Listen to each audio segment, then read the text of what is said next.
সম্মানিত উপস্থিতি, আমরা সমাজে আমাদের চতুর্দিকে বহু মানুষ দেখি। এই মানুষগুলোর মধ্যে কিছু মানুষ আছে যে মানুষগুলো আল্লাহর কাছে এবং আল্লাহর হাবিব সাল্লাল্লাহু আলাইহি সাল্লামের চোখে শ্রেষ্ঠ মানুষ, ভালো মানুষ। আজ আমরা নবী করিম সাল্লাল্লাহু আলাইহি সাল্লামের চোখে তাঁর দৃষ্টিতে 11 শ্রেণীর শ্রেষ্ঠ এবং ভালো মানুষ, নবীজির চোখে সবচেয়ে প্রিয় এবং শ্রেষ্ঠ ভালো মানুষগুলোর পরিচয় আমরা আজকে জানব।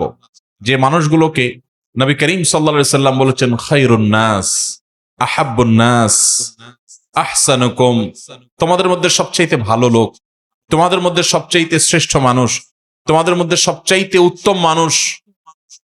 এই কথা বলে নবী সাল্লাল্লাহু আলাইহি সাল্লাম বিভিন্ন হাদিসে বিভিন্ন চরিত্রের কথা উল্লেখ করেছেন। এই চরিত্রের মানুষগুলোকে আমরা আজকে পরিচিত করাবো আপনাদের সাথে, আল্লাহ যদি আমাদেরকে তৌফিক দান করেন। 11 শ্রেণীর মানুষের কথা আমরা জানি বিভিন্ন হাদিস থেকে।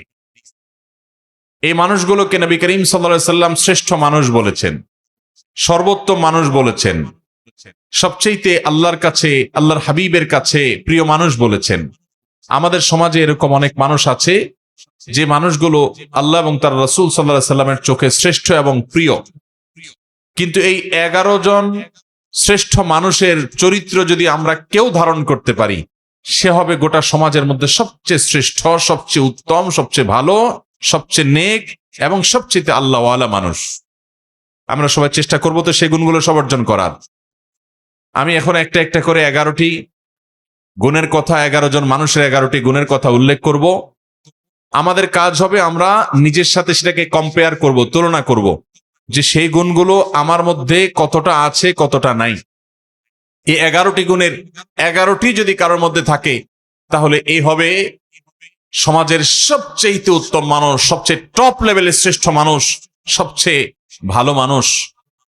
আর এই 11টি গুণ যার মধ্যে যত কম থাকবে, এই গুণগুলোর মধ্যে যত কম সংখ্যক গুণ যার মধ্যে থাকবে, সে শ্রেষ্ঠত্বের বিচারে তত বেশি পিছিয়ে। অতএব আমরা কম্পেয়ার করব, তুলনা করব, এবং সম্ভব হলে নবী আলাইহিস সালামের এই হাদিসগুলোর আলোকে এই 11টি চরিত্রকে একটা কাগজে লিখে আমার বাসা বাড়িতে, অফিসে আমি লাগায় রাখলাম, ডায়েরিতে নোট করে রাখলাম, মাঝে মধ্যে চোখ বুলালাম, যাতে করে এর কোন গুণটা আমার মধ্যে আছে, কোন গুণটা নাই, সেটা আমি যাতে পর্যালোচনা করতে পারি, এবং যে গুণগুলো আছে সেগুলোকে টিক দিয়ে আল্লাহ শুকর আদায় করে সেগুলোকে মজবুত ভাবে আরো সামনের জন্য ধরে রাখবো। আর যে গুণগুলোর অভাব আমার মধ্যে আছে সেগুলোকে আমি টার্গেট নেব, যে এই গুণটির অভাব আমার মধ্যে আছে, তাহলে এই গুণটি আমার মধ্যে অর্জন করতে হবে।